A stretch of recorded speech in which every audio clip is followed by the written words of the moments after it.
A lot of people ask me about the K-Tune RSX Billet Race-Spec Shifter. Damn, that's a long ass name. K-Tune RSX Race-Spec Shifter, Billet Shifter. The shifter in my car. They want to know a lot of the little details about it. I mean, to me, some of the things are kind of obvious, but I figured I'd go over them anyway to try to help you guys out on making a decision if that's something that you want for your car. I personally highly recommend it. I really love it. So let's check it out.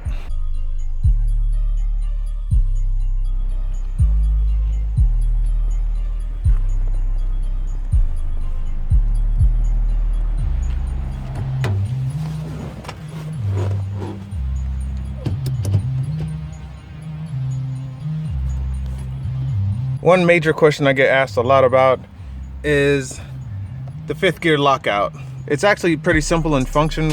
All it does is keep you from shifting into 5th and 6th gear in reverse.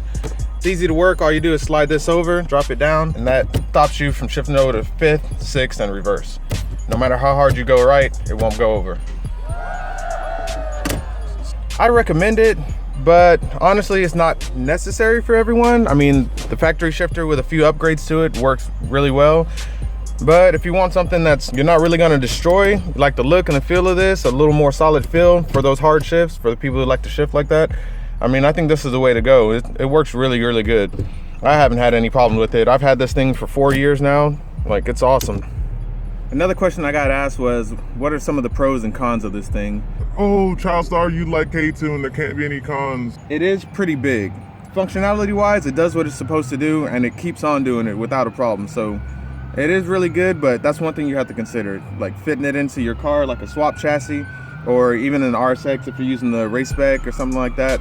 It's a little bit more difficult to fit in, but it's a really, really great product though. I think one of the only other cons I could say about the thing is like setting it up. That's one thing that takes a little bit of time, just because you have these small Allen keys that you have to use for the side, and then this small bolt here, and so you're like going in and out or dropping these little pieces trying to get everything set up just the way you like it. But the good thing is, as soon as you get it the way you want it, you're not gonna have to touch it anymore. A one-time setup and you're done. You're good to go.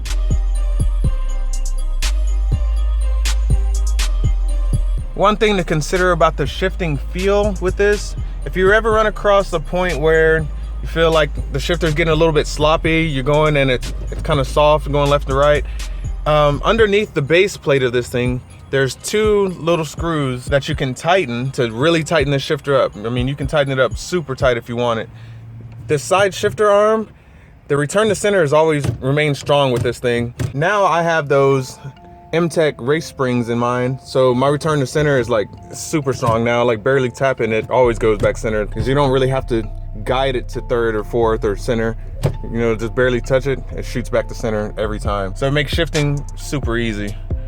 All I did was remove the cup holders, and I have a 96 to 98, so I have this lower radio part, and I added that in there so that way I can cover up some of that space. And really all I did was take the cup holders out and trim the middle section and just notch this little piece right here for the 5th gear lockout. I wouldn't have to do that if I didn't have this on here. So it's pretty easy to fit.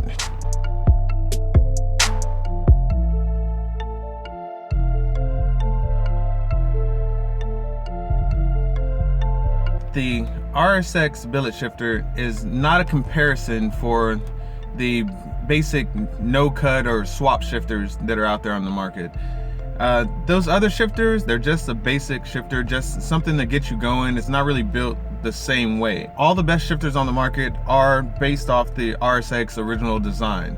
If you want something that's going to be top notch, then this is the way you want to go. You want to use one of the RSX type shifters.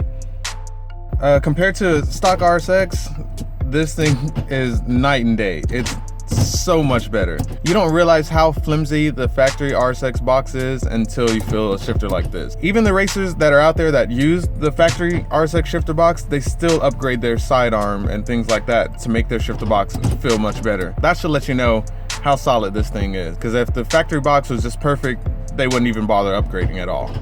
People ask about the bolts in this thing, like backing out, how often do I have to retighten everything? I've never had to retighten anything. If you get everything set up the way you want it, go ahead and Loctite those bolts and stuff, so that way you never have to worry about it and you'll be good to go. I wouldn't expect this thing to be Loctited in the box when they ship it out to you, because I mean, it's fully adjustable. So if those things were Loctited as soon as you got it, it would make it a pain in the ass to try to set it up for the first time, and then you probably strip bolts, and then you want to blame the company for it anyway. So speaking of cons, I think there is one other thing I would consider as a negative to this piece, and that's the pivot ball that's in the center of the shifter. I'll show you that thing. The downside to that is that it's uncovered. So as you drive it, if you're daily driving this or even racing it or whatever, like you end up getting little debris and dust and things like that right on top of that pivot ball, and it gets caught in there because it gets stuck on the grease.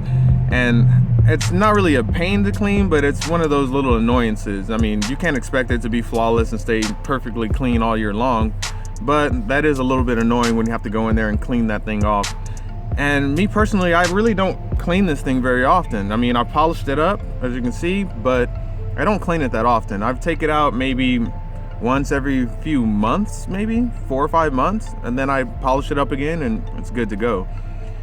For re-greasing, I've re-greased my shifter twice so far.